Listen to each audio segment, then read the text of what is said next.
Alors, donc, comme vous l'avez si bien dit, en partenariat avec Vidéo Positive et les Badianou Bouгor de Arafat, dans la commune donc, de Grand Yoff. Aujourd'hui, nous sommes venus dans le cadre des séjours d'activisme, une activité allant dans le sens de parler, échanger avec les communautés sur les types de violences faites aux femmes et aux filles. Et particulièrement dans le cadre général, je veux dire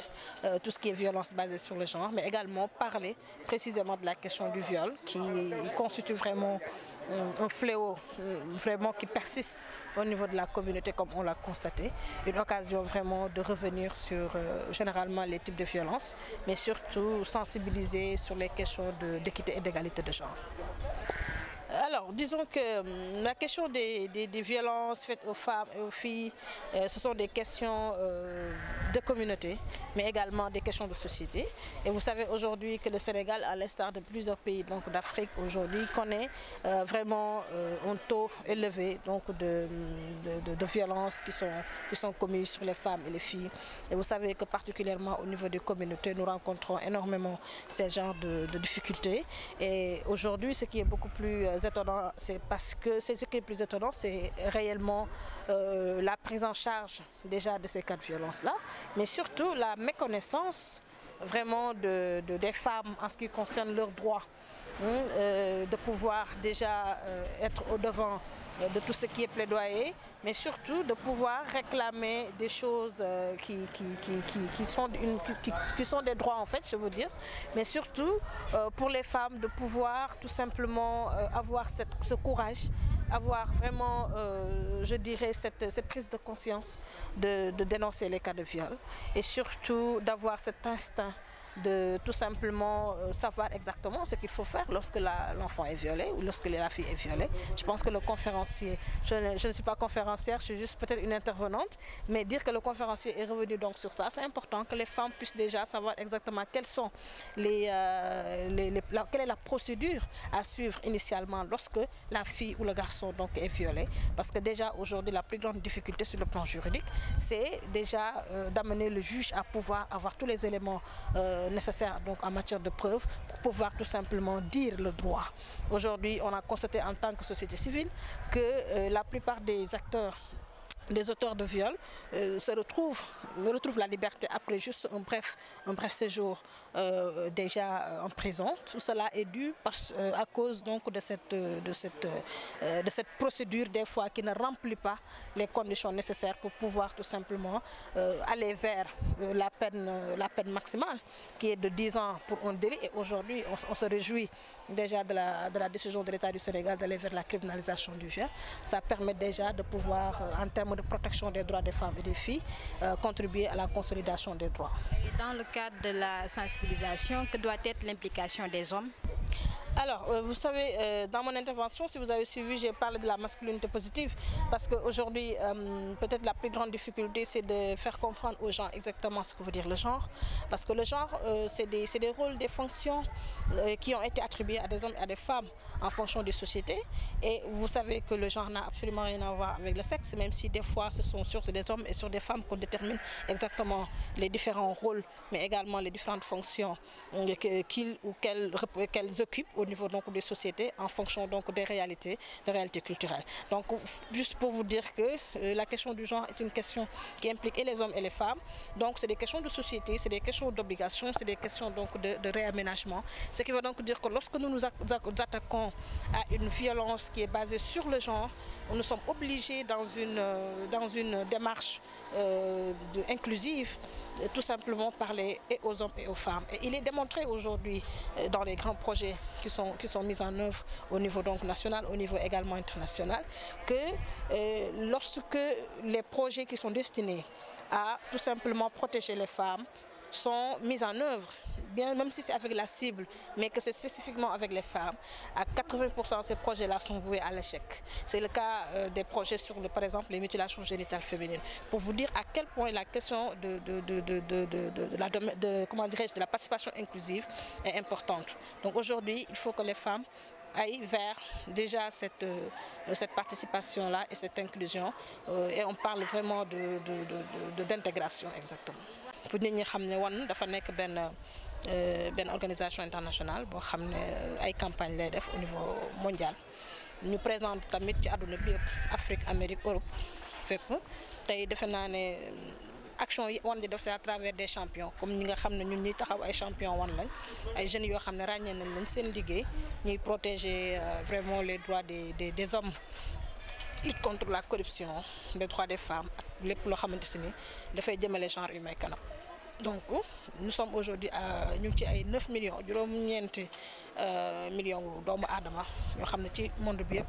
ay champion lañ ñu identifier leen ñu nekk ay ndaw yu xarañ donc ñuy boole seen doole di liggéey ngir njëriñu askan wi. Donc loolu mooy li mission woon nag donc loolu la te ci cadre mission boobu defe naa ne moom la ñu moo tax ñu ñëw fii tey biir Grand Yoff biir Arafat waxtaan ak askan wi ci côté boobu.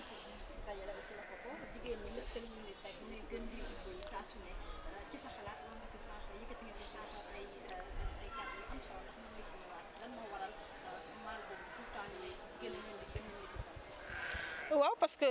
boo xoolee Sénégal comme dëkk Afrique yëpp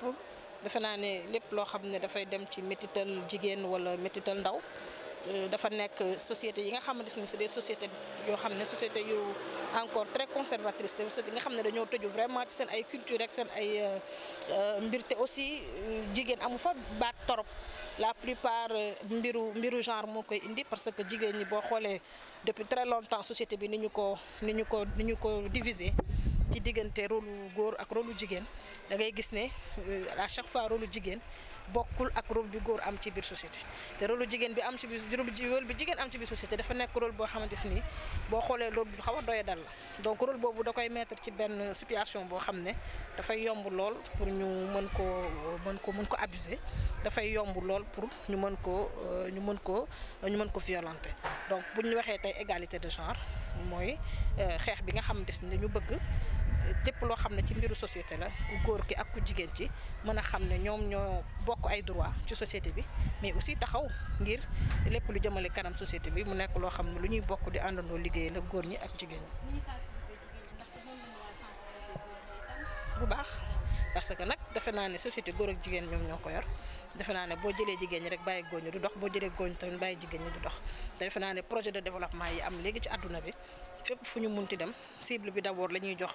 ñu nekk ñoom ñi nga xam ne ñooy mettre en œuvre projet bi mais nag dafa am benn dimension genre boo xam ne dafa nekk dimension sensible boo xam ne projet yëpp bu ci nekk ci àdduna da ngay intégrer dimension boobu parce que dimension boobu prouvé na ne moom mooy tax ñu am plus d'inclusivité comment dire d'intégration mais également ñu gën a am beaucoup plus de participation inclusive mais surtout impact bi nga xamante ni projet war na koo am ci société bi am ko aussi ci li xam ne ñooy bénéficiaires directs yi suñu intégré cette dimension genre dina am foo xam ne dañu fa luppe te loolu dina bokk ci li nga xamante ni dina tax projet bi la mu tegoon comme objectif du ko mën a atteindre.